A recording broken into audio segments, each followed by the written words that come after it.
মৰমৰ চতুৰ্থ শ্ৰেণীৰ ছাত্ৰ ছাত্ৰীসকল, তোমালোকে নিশ্চয় গড়শালীৰ গৰিমা এই পাঠটি পঢ়িছা। মই তোমালোকক ভিডিঅ' দিছোৱেই, নহয়নে বাৰু? আৰু তোমালোকে পাঠবোৰ সলসলীয়াকৈ পঢ়িবলৈ যত্ন কৰিবা, আৰু কিয়নো নোৱাৰিবা, পাৰিবাই, নহয়নে বাৰু? চেষ্টা কৰিলে, বাৰে বাৰে চেষ্টা কৰিলে সকলো কামেই সহজ হৈ পৰে। আজি মই তাৰ পিছৰ খণ্ড দিব খুজিছোঁ, আৰু দিছোঁ এটাৰ কাৰণে তোমালোকে পঢ়িব যাতে পাৰা ভালদৰে শুদ্ধকৈ। আজি মই এইখিনি দিছোঁ 46 পৃষ্ঠা। চোৱাচোন তোমালোকে, এয়া চাই যাবা ধুনীয়াকে।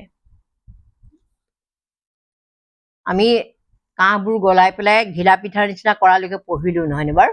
এতিয়া কি কৈছে, ককাকে পুনৰ কৈছিল, পাছত কঁহাৰসকলে ঘিলা পিঠাৰ আকৃতিৰ কাঁহখিনি জুইত তপতাই ৰঙা কৰি লয়। সেই বস্তুখিনি যিখিনি গলাই পেলাই সেইখিনি আকৌ কি কৰে, এই জুইত একেবাৰে তপতাই ৰঙা কৰি লয়। যেনেকে লোহাও তপতালে একেবাৰে ৰঙা হৈ যায়, এই বস্তুবোৰো তপতালে ৰঙা হয়। তাক চেপেনাৰে ধৰি উলিয়াই আনে। পিছে অলপমান চেঁচা হলেই কাঁহ বৰ টান হৈ যায়। সেয়ে তেওঁলোকে কাঁহৰ টুকুৰাটো বাৰে বাৰে গৰম কৰি নিয়াৰীৰ ওপৰত থৈ পিটি থাকিবলগীয়া হয়। নিয়াৰী মানে কি গম পাইছানে? এই নিয়াৰী শব্দটোৰ অৰ্থ তোমালোকে জানিব। এবিধ সঁজুলি, এই কাঁহৰ বাচন বৰ্তন, কাঁহ পিতলৰ বাচন বৰ্তন হওক, তাৰপিছত মাটিৰ বাচন বৰ্তন হওক, এইবোৰ চেপ দিবলৈ বা হেৰি কৰিবলৈ এডোখৰ মানে লোহাৰ এখন সঁজুলি থাকে, সেইখন নিয়াৰী, তাতে কোবাই বস্তুবোৰ ওপৰত থৈ পিটি থাকিবলগীয়া হয়। এনেদৰে পিটি পিটি বাচন বৰ্তন গঢ় দিয়ে। সেইদিনা কাঁহ শিল্পৰ বিষয়ে জানিবলৈ নিতাই দেখুওৱা আগ্ৰহ দেখি ককাকৰ বৰ ভাল লাগিছিল। সেইদিনাকৈ বৰ ভাল লাগিছে ককাকৰ। সেইবাবে নিতাৰ জন্মদিনৰ আগতীয়া উপহাৰ স্বৰূপে তেওঁ আজি কাঁহৰ বানবাতিটো লৈ আহিছে, বুজিছানে? ইতিমধ্যে নিতাৰ কি লৈ আনিছিলে, নিতাৰ ককাকে জন্মদিনৰ উপহাৰ নিতাৰ বাবে কি আনিছিলে? এটা সন্মানীয় বস্তু লৈ আনিছে, নে মূল্যৱান বস্তু আনিছে। কি বস্তুটো? কাঁহৰ বানবাতি। কাঁহৰ বানবাতিটো তোমালোকে দেখিছানে নাই বাৰু? কাঁহৰ বানবাতিটো সৰু বানবাতি, এইটো ছবিত চোৱা, এইয়া এইটো হ'ল বানবাতি। এইটো ইয়াত ধুনীয়াকৈ জলপান খায়, চাহ মানে চাহো দিয়ে জ্যেষ্ঠসকলক, মানি বস্তু, তাৰমানে সন্মানীয় বস্তু এইটো এটা।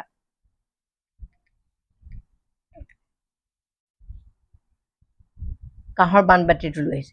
ইতিমধ্যে নিতাৰ মাকে গুড় এডোখৰৰ সৈতে এবাতি চাহ লৈ আহিলে। গুড় চিনি পোৱা নহয়?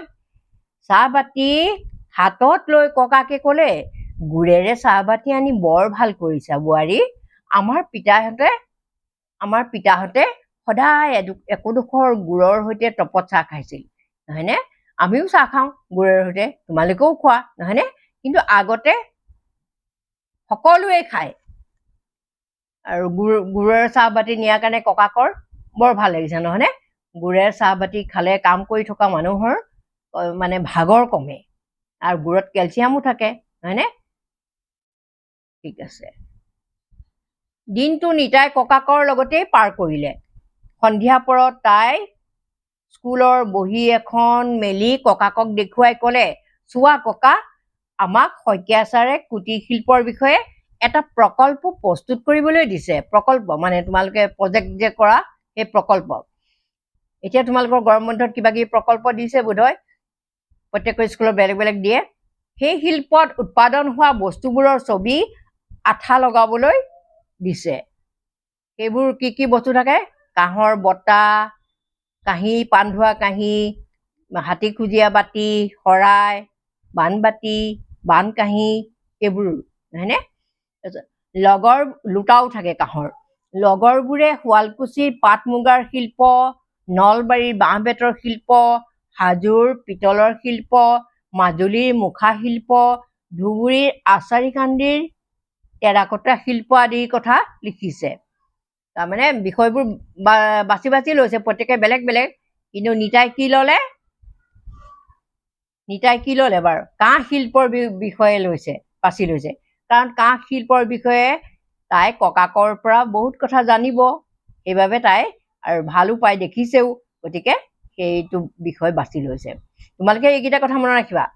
শুৱালকুছি কিহৰ বাবে বিখ্যাত? পাট মুগাৰ শিল্পৰ বাবে। আৰু নলবাৰী কিহৰ বাবে বিখ্যাত? বাঁহ বেতৰ শিল্পৰ বাবে। হাজো কিহৰ বাবে? পিতলৰ শিল্পৰ বাবে। মাজুলীৰ মুখা শিল্প। মাজুলী কিহৰ বাবে বিখ্যাত? মুখা শিল্প। ই বিশ্বৰ দৰবাৰতো প্ৰদৰ্শিত হৈছে মুখা শিল্প। চামগুৰিৰ মুখা শিল্প। ধুবুৰীৰ আচাৰীকান্দিৰ টেৰাকোটা শিল্প। এয়া ধুবুৰী জিলাৰ আচাৰীকান্দি নামৰ ঠাইডোখৰত কি হয়? টেৰাকোটাৰ শিল্প প্ৰত্যেক ঘৰ মানুহৰে মানে সেইটো বৃত্তি। আৰু টেৰাকোটা শিল্পনো কি? মাটিৰ পাত্ৰবোৰে ডিজাইন দি দি ধুনীয়াকৈ মানে কিছুমান বস্তু টাব হওক, ফিল্টাৰ হওক, তাৰ পৰা কিছুমান মানে আকাৰ দি দি বস্তুও বনায়। আৰু সেইবোৰ কি হয়? মজবুত, টান, জুইত পুৰি পেলাই এটা শিল্প তৈয়াৰ কৰে, বস্তুবোৰ তৈয়াৰ কৰে। কাঁহ শিল্পৰ দৰে মনত ৰাখিবা, আচাৰীকান্দি দেই, এই মনত ৰাখিবা, ধুবুৰী আচাৰীকান্দি। কাঁহ শিল্পৰ দৰে সকলো কুটীৰ শিল্পৰ সৈতে জড়িত শিল্পীসকলে খুব কষ্ট কৰে, নহয়নে ককা? সেইবাবে সকলো কুটীৰ শিল্পকে আদৰ কৰিব লাগে, নহয়নে? গতিকে আমি এইখিনি কথা জানিলো। আৰু তোমালোকেও এই বস্তুবোৰক আদৰ সন্মান, তেখেতসকলক আদৰ সন্মান কৰিবলৈও শিকিবা, বস্তুবোৰৰো আদৰ জানিবা, সন্মান দিব জানিব লাগিব, নহয়নে বাৰু? আৰু আমি সকলোৱে কাঁহৰ বাচন বৰ্তনতে খাব লাগে, নহয়নে? গতিকে আজিলৈ মই এইখিনিতে সামৰি দিছো। তাৰ পিছৰখিনি আকৌ দিম বাৰু। বৰ দীঘল হয়, সময় বহুত লাগে, এইকাৰণে মই তোমালোকক সেইখিনিকে দিছো। তোমালোকে কিন্তু পঢ়িবা দেই, আৰু সকলোৱে লাইক এটা কৰিবা।